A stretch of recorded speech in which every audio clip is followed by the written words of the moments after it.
हैदराबाद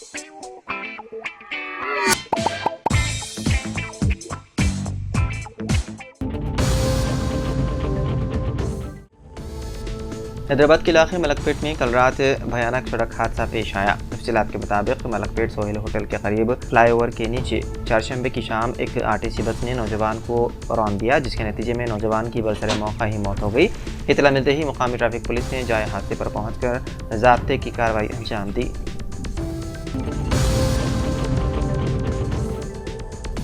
रियासत उत्तर प्रदेश में मंदिर के पास भूखे कुत्तों को गोश्त डालने वाली खातून पर दानिस्ता तौर पर मंदिर के सामने गोश्त डालने का इल्ज़ाम लगाया गया।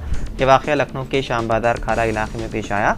खातून के खिलाफ मुकामी अफराद ने हंगामा किया और मुलजिमा के खिलाफ सख्त कार्रवाई का मुतालबा किया। पुलिस ने इस मामले में खातून के खिलाफ मुकदमा दर्ज करके उसे हिरासत में ले लिया। मुकामी अफराद का इल्ज़ाम है कि नवरात्रि के दौरान जानबूझकर माहौल को ख़राब करने की कोशिश की जा रही है। खातून की शनाख्त अलीज़ा के तौर पर की गई है। उनका कहना है कि उन्होंने भूखे कुत्तों को खाना खिलाने के मकसद से गोश्त के टुकड़े डाले थे। पुलिस के मुताबिक खातून जानवरों से मोहब्बत करती है। पुलिस मसरूफ़ तहक़ीक़ात है।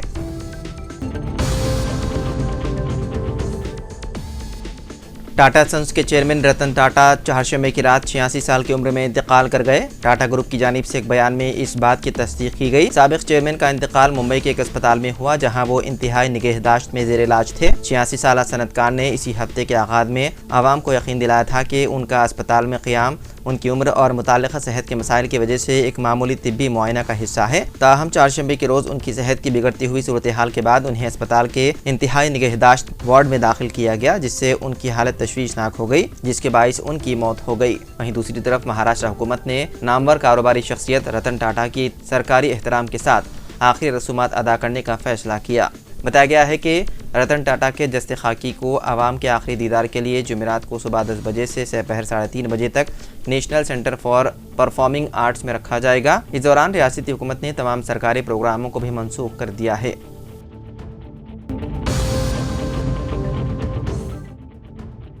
राजस्थान के जोधपुर की रहने वाली 51 साल खातून की कोंगो बुखार से हो गई मौत। ये मामला सामने आने के बाद रियासती हुकूमत ने रोकथाम और बचाव के लिए पूरी रियासत में रहनुमाना उसूल जारी कर दिए। कोंगो बुखार एक मुहलिक मर्ज है जो जानवरों से इंसानों में फैलता है। इंतजामिया ने मुतासरा इलाके में तेज़ी से इक़दाम उठाने की हिदायत दी ताकि बीमारी को फैलाने से रोका जा सके। हुकूमत ने सभी सरकारी और खानगी तिब्बी इदारों को हिदायत जारी की कि किसी भी मरीज़ में कोंगो बुखार की अलामत पाए जाने पर फ़ौरन इसका नमूना लिया जाए और जांच के लिए भेजा जाए और इस सिलसिले में तिब्बी महकमे को इसकी इत्तला दी जाए। कोंगो बुखार एक जोनोटिक वायरस से फैलने वाला मर्ज है जो ख़ास तौर पर टिक बाइट यानी कि छोटे कीड़ों के काटने से फैलता है। इसे ध्यान में रखते हुए रियासत के महकमे मवेशी परवरी को ज़रूरी इक़दाम उठाने की हिदायत दी गई है ताकि मवेशियों के ज़रिए इस मर्ज़ के फैलने के अंदेशे को रोका जा सके।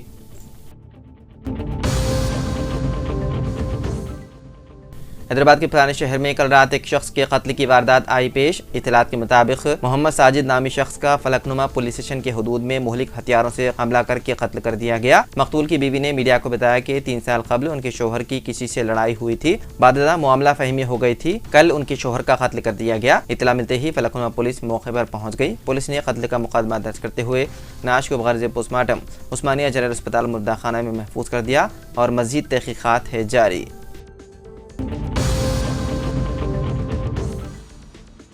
तेलंगाना आरटीसी बस की टक्कर से ट्रैक्टर के 3 टुकड़े हो गए। यह भयानक हादसा वरंगल जिले के वर्धन्नापेट मंडल में आया पेश। हादसे में ट्रैक्टर ड्राइवर शदीद जख्मी हो गया, जबकि बस का ड्राइवर और 5 मुसाफिर मामूली तौर पर जख्मी हो गए। इस हादसे का वीडियो सड़क के करीब लगे CCTV कैमरे में कैद हो गया, जिसमें बस की तेज रफ्तारी का अंदाजा लगाया जा सकता है। रियासती वज़ीर ट्रांसपोर्ट पूनम प्रभाकर ने कहा कि गाड़ियों की स्क्रैप पॉलिसी को रियासत में लागू किया जाएगा। 15 साल से ज़्यादा कदीम ज़ाती गाड़ियों को रदाकाराना तौर पर स्क्रैप कराने की सहूलत फराहम की जा रही है। इसके लिए खुसूसी रियायत दी जा रही है। उन्होंने कहा कि गाड़ियों की जाँच के लिए मुनासिब तरीक़ेकार पर अमल नहीं किया जा रहा है। मरकज़ी हुकूमत के साथ मुशावरत करते हुए एक ऑटोमेटिक टेस्टिंग सेंटर कायम किया जाएगा। हर सेंटर पर 8 करोड़ रुपए के मसारिफ होंगे। उन्होंने कहा कि पुरानी सरकारी गाड़ियों को ई-ऑक्शन के जरिए मरहलेवार असास पर ख़त्म कर दिया जाएगा। रियासत में 37 नए टेस्टिंग सेंटर्स कायम किए जाएंगे। 15 साल पुरानी गाड़ियों को रज़ाकाराना तौर पर स्क्रैप किया जाता है तो एक सर्टिफिकेट दिया जाएगा।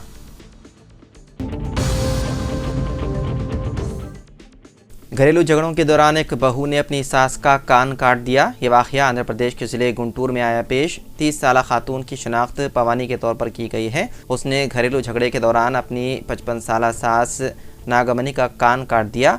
इस ख़ानदान में कुछ अरसे से झगड़े हो रहे थे। इसी तरह की बहस व तकरार के दौरान बहू ने नागमनी पर हमला करते हुए उसका कान काट दिया। मुकामी अफराद ने फौरी तौर पर नागमनी को करीबी हेल्थ सेंटर इलाज के लिए मुंतकिल किया, जहां से उसे बेहतर इलाज के लिए दूसरे अस्पताल मुंतकिल करने का डॉक्टर्स ने मशवरा दिया। डॉक्टर्स ने कहा कि ताख़ीर की वजह से कटे हुए कान को दोबारा जोड़ना मुमकिन नहीं।